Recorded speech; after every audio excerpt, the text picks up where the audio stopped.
are these people? Collin, they've been talking about TikTok frequently, especially about banning it, right? Mm-hmm. You know, it's one of those things. But we've talked before about who's actually in control of TikTok. Right. And there's some shenanigans.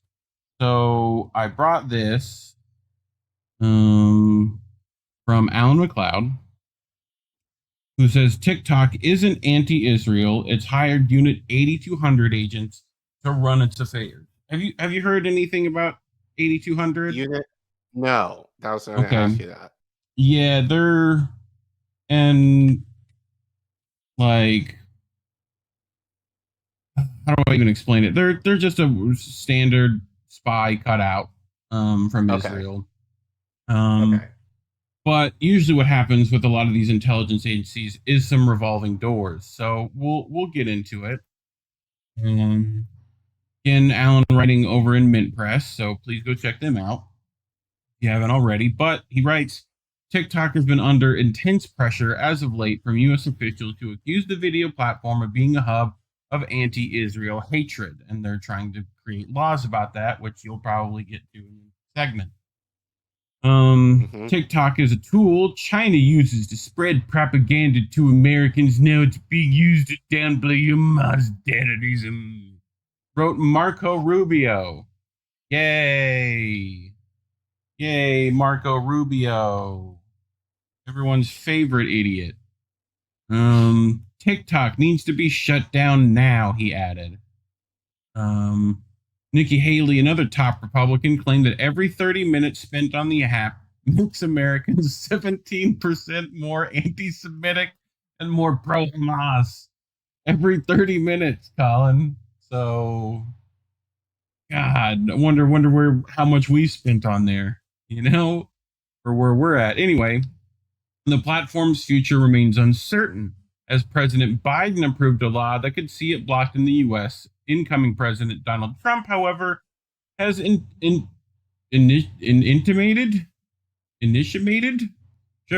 that he does not favor an outright ban. That might change. Yes, that might change. Yes, especially if the China stuff is going to be, you know, so I'm trying to find. I have a thing, but anyway, Nikki Haley, another typer. We read that. The platform's future remains uncertain as President Biden approved a law that could see it blocked in the U.S. Incoming President Donald Trump. Did we just read that you too? You read that paragraph. Yeah. I clicked the button. Where he just put it twice. Gotcha. The investigation is part of a series on TikTok. A previous investigation found that far from being a Chinese spy tool, the platform has actually hired a plethora of U.S. national security state officials to run its internal affairs. A second article explored TikTok's fraternization with the U.S. State Department, which we've read. Go check that out. Likewise, for all the discussion that it is a hotbed of anti-Semitic prejudice turning the youth against Israel, this Mint Press News investigation has found that TikTok has hired a myriad of former spooks from Israeli spying agency Unit 8200, the Israeli Defense Force's most controversial organization, responsible for covert operations, spying, surveillance, and cyber warfare. Unit 8200 has created a vast digital surveillance dragnet for Palestinians, uses AI-generated kill lists to target Gazans, and pioneered worldwide spying software used against politicians, activists, journalists, and world leaders. It was widely reported to be behind the most recent Lebanese pager attack that injured thousands of civilians, among many despicable things they've done. Ruit Medallion, for example, enjoyed a long career at Unit 8200, serving as an intelligence commander and later becoming head of its cybersecurity operations team. In the wake of Israel's attack on Gaza, she moved to New York City to work as global incident manager for TikTok's Trust and Safety division. That probably is going to be a great idea. Considering the events going on in the world at the time, it is fair to wonder what sorts of global incidents is she helping TikTok. So here she is, Care Bear, right? Now, as of December 2023, Trust and Safety Global Incident Management, right? But let's look at some of the other places. Research Assistant, AI Assessment for the Center for Security and Emergent Technology over at CSET. Antitrust and Litigation Associate, right? At Lemon with Wojcinski, I guess. Sure. Associate Attorney, right? Data Strategy Analyst at the Israeli State Attorney's Office, and Head of Cybersecurity Operations at Unit 8200, which I'm sure if you just looked up everyone who has this on their LinkedIn, you'd probably find some interesting connections, which I think is what Mr. McLeod has been doing for a minute. So good for you, Alan. Asaf Kochman is also a longtime veteran of Unit 8200, spending far longer than standard Israeli military service requires. In 2021, TikTok hired him as their global head of product safe strategy and operations. Kochman now works at Meta, the parent company of Facebook, Instagram, and WhatsApp. So this ain't just TikTok. This is Twitter. This is Meta. This is all of your favorite social media apps. Okay? And Blue Sky eventually watch. Already. So. I guarantee it was probably made by him. What do you mean? So here's his spreadsheet, right? Product manager at Facebook, Meta, also worked at TikTok. You know what I mean? So again, 8200 Israeli military intelligence, and again, most of this is just like standard coding, like that's what these guys are doing. They're making software for all this. So, and then they just, revolving door around. So Omar Carmeli is currently TikTok's global marketing manager, but this was not always so. Between 2004 and 2007, he was field operations specialist with Unit 8200, serving throughout Israel's 2006 war on Lebanon and Operation Summer Rain, the IDF's 4-month attack on Gaza. So another little great resume. He's racking up some stuff. Account executive at Young and Rubicon. Legal intern. Yeah, just lovely stuff, right? You've hired some folks. These resumes look probably okay.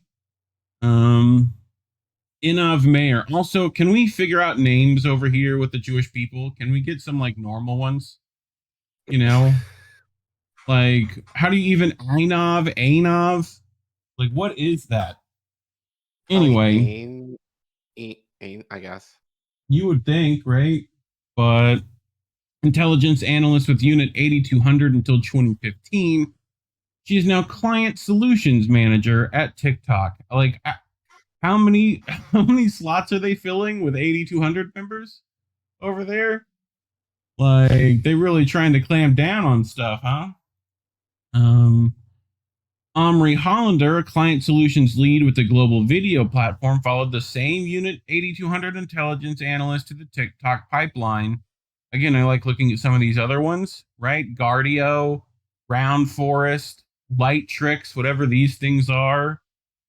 Co-owner of We Party, I guess. Whatever that is. I noticed, at least with this guy, he hasn't been at those jobs for that long. It's like, other than like 3 years in 8200, everything else is a year. This one's 6 years. TikTok for 3 years. Right. So, tic-tac-toe, a winner. Yeah. Diana Shapovsky-Megan, meanwhile, was once both an intelligence analyst and training commander at Unit 8200. After she left the military, she worked in tech and is now account manager for TikTok.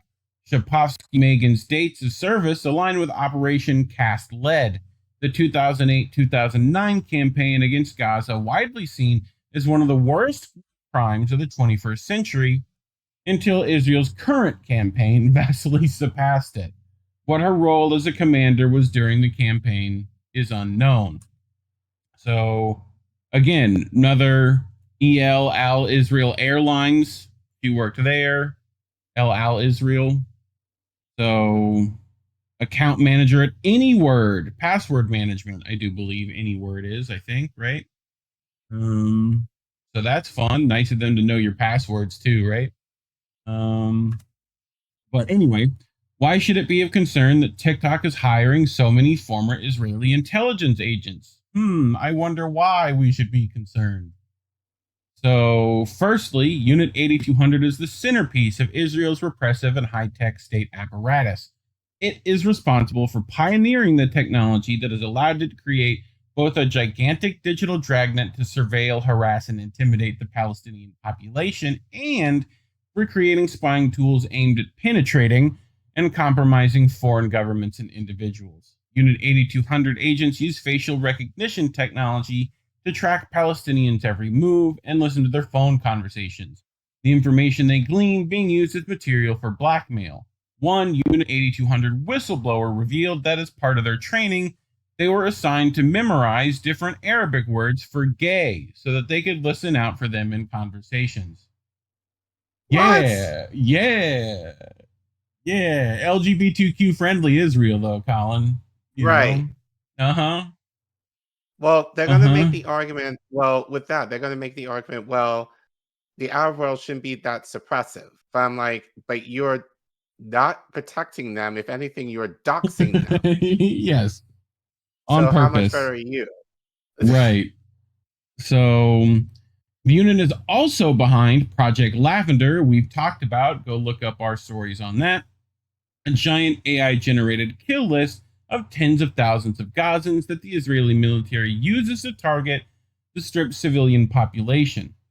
Earlier this year, it planned and carried out an attack on Lebanon, exploding thousands of pagers at the same time, injuring thousands of civilians. The event was widely described, even by former director of the CIA, Leon Panetta, as an act of terrorism. Former Unit 8200 agents, working hand in hand with the Israeli National Security State, have gone on to create some of the world's most notorious malware and hacking products.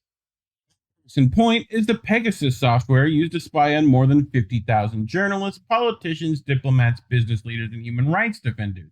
This included heads of state such as President Emmanuel Macron, President Minister Imran Khan, and President Bahrain Saleh of Iraq. So, yeah.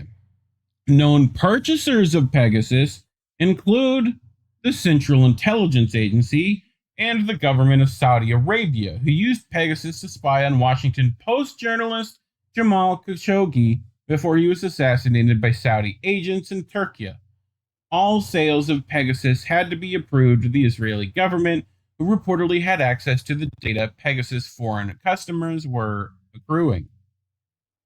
Former agents of Unit 8200 doubtlessly possess highly desirable tech skills and knowledge. However, given the organization's past and present actions, it is highly questionable that global tech companies hire them, especially in roles that give them access to sensitive user data or decision-making power over the content on their platforms. Seems almost on purpose that they do that, huh? So, again, go find this. We've talked about this.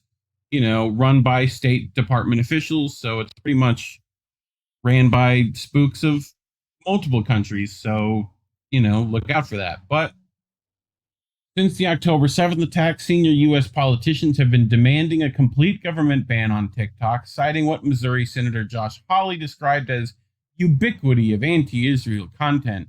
The Chinese Communist Party is doing this on purpose, added his Nebraska colleague, Hick Ricketts. They are pushing this racist agenda with the intention of undermining our democratic values. This is not the first time the app has faced total deletion in the US. In 2020, Washington branded it a Chinese Trojan horse and threatened to close it down to appease the government. TikTok launched Project Texas, a $1.5 million initiative to move the company's data to Austin, and partnered with Oracle, a corporation with exceptionally close ties to the CIA. So, any questions for where their allegiances lie?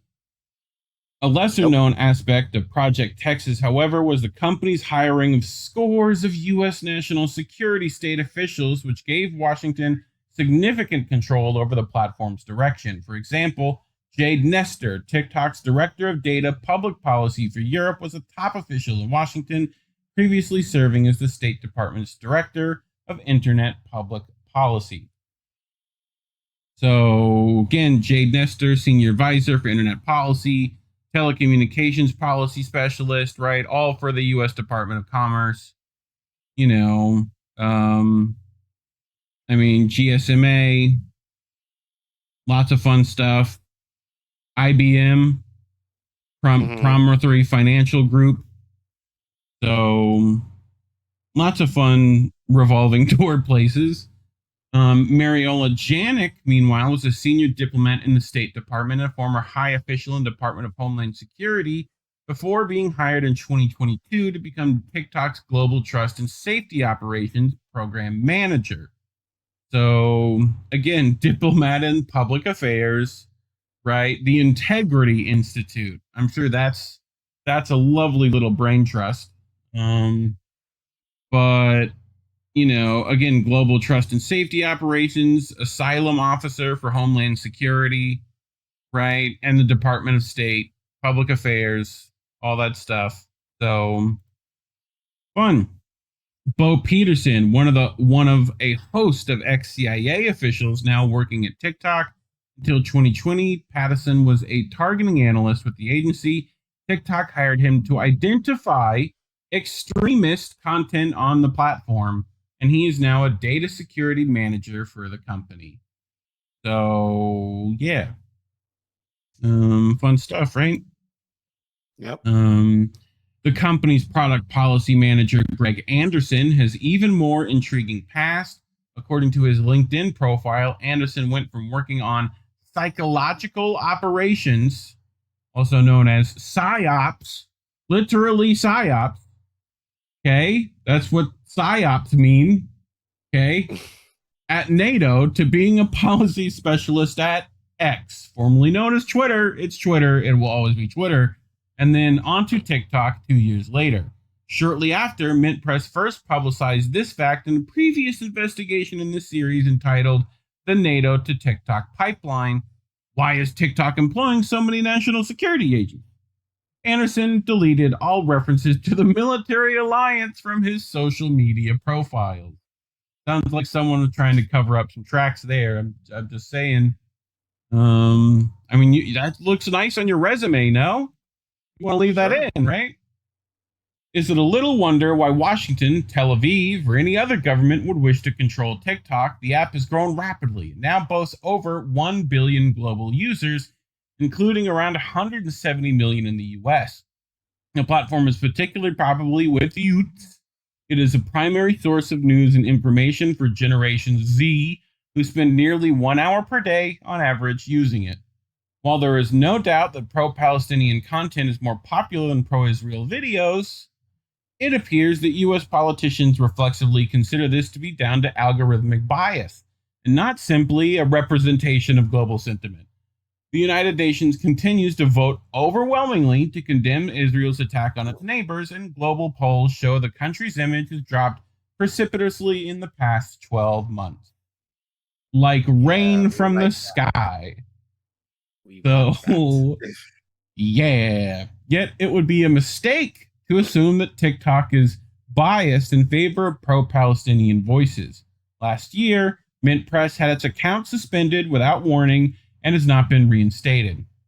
Popular Middle East news website Mondo Weiss was also suspended, and other figures calling for Palestinian liberation have claimed their content is being suppressed. I know, Hotspot got pulled, right? As well. Yes. So, a bunch of people pulled from the old TikToks. TikTok has also taken steps to align itself with U.S. government policy, deleting more than 32,000 Russian accounts and removing at least 41,000 videos it claims were spreading misinformation about the war in Ukraine. This includes Russia's state-owned media such as RT and Sputnik, which it removed in September. Can we also remove all other state-owned media? That would be nice. Ours. Right. Exactly. It's just, they launder that money before it gets there.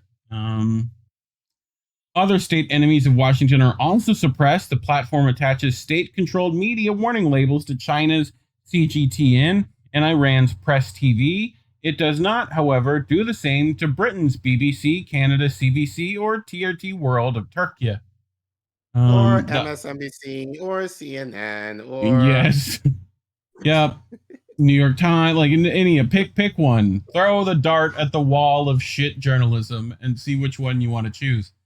The hiring of individuals who openly former agents of Israel, most notorious spying agency, one implicated in gigantic data gathering and blackmail operations, is another sign that TikTok does not plan on being a haven for radical anti-imperialist politics. Who would have thunk? Decisions such as the hiring of Israeli spooks to oversee proceedings are messages to Western governments not to be alarmed. It should, however, be a cause for concern for the rest of us. So, thoughts, Care Bear? I mean, we knew this, so I think this Yes. just kind of confirms. So shout out to Alan McLeod for actually doing the reporting and the researching and actually confirming a lot what we've been saying in terms of social media. Yeah, so basically Israeli spies are basically watching us in terms of our social media movement. So that's probably why even on our channel we're demonetized too. I'm sure Yep. it's like AI, but like a lot of these people are affiliated in tech, so it would make sense. Like even for us just to kind of keep it personal, like I'm heavily suppressed on Twitter. Um our channel is highly suppressed. Yep. So yeah, so I mean it makes a whole lot of sense. And as I said earlier, don't think that Trump is going to not like be the savior and actually kind of release everything. I think if anything, it's just going to be about the same, if not worse, under him. Mm. So, um, will he ban TikTok? I mean, who knows? But I, I wouldn't call him. I wouldn't say he wouldn't if it meets his purposes. So, but I mean, I guess all is fair and being a pro-Israel, I guess. Yep. I mean, funny how that works. Well, as you were saying, talking about these things, it's why we're demonetized. So you can go to ko-fi.com/indienewsnetwork or scan that QR code on your screen. Or if you're in the live chat, you can put !donate. As always, links to support are in the description below.